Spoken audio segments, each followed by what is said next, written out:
only one call away. Assalamualaikum warahmatullahi wabarakatuh.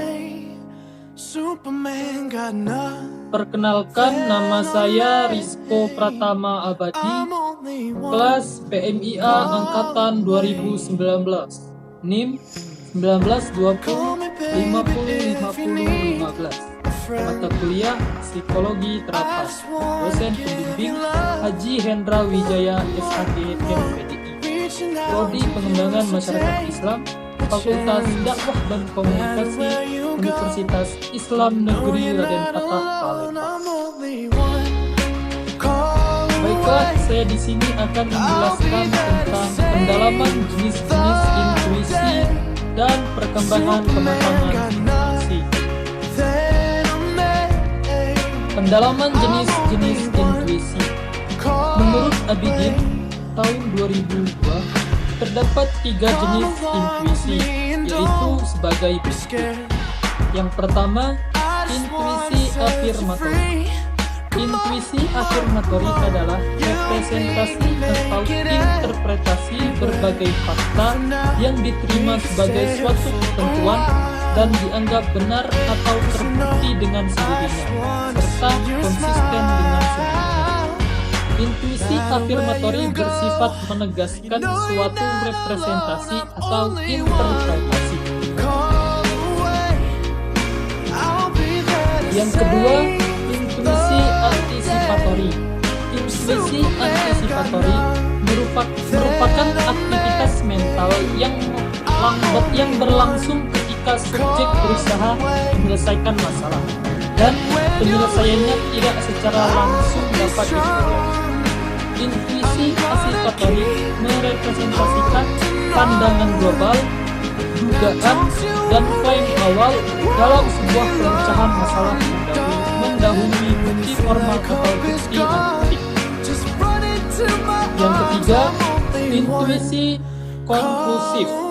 Intuisi konklusif merupakan upaya meringkas secara umum dengan ide dasar pemecahan masalah yang sebelumnya telah direkomendasikan. Hal ini dapat terlihat ketika sejumlah klaim atau prediksi yang dibuat, kemudian menyusunnya kembali ke dalam suatu bentuk peta atau kerangka penyelesaian. Perkembangan kematangan intuisi. Menurut Baylor, tahun 2001, perkembangan intuisi seseorang dipengaruhi oleh tingkat kepakaran seseorang di bidang tertentu. Secara kualitatif, ada 2 jenis intuisi, yaitu intuisi yang belum matang dan intuisi yang sudah matang. Keduanya ini dibedakan oleh tingkat kepakaran pada suatu bidang tertentu.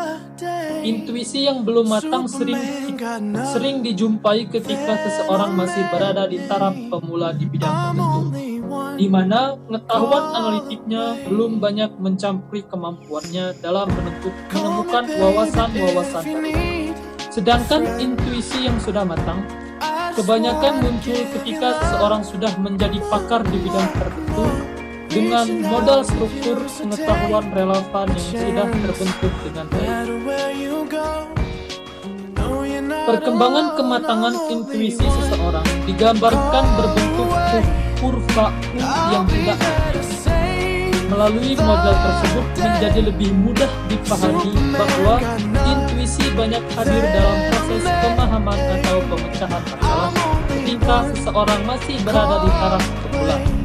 Dengan bertambahnya kepakaran peran kemampuan berpikir analitik menjadi semakin dominan dan menekan kepada kemampuan intuisi seseorang. Dan intuisi kembali akan lebih sering hadir ketika seseorang sudah mencapai taraf pakar. Kali ini intuisi yang hadir berbeda dengan intuisi ketika menjadi seorang pemula. Intuisi yang sudah matang dilandaskan pada struktur pengetahuan relevan yang sudah terbentuk dengan baik. Perkembangan pada setengah kurva pertama. Intuisi menganalisasi terbentuknya struktur pengetahuan analitik seseorang. Bila seseorang ingin mengembangkan keterampilan berpikir ilmiah, Dia harus berpindah menjadi lebih banyak porsi analitik kuantitatif dan mengurangi porsi kuantitatifnya, serta kurva berikutnya berpindah dari berpikir seorang pakar yang kuantitatif menjadi intuisi matang yang kualitatif.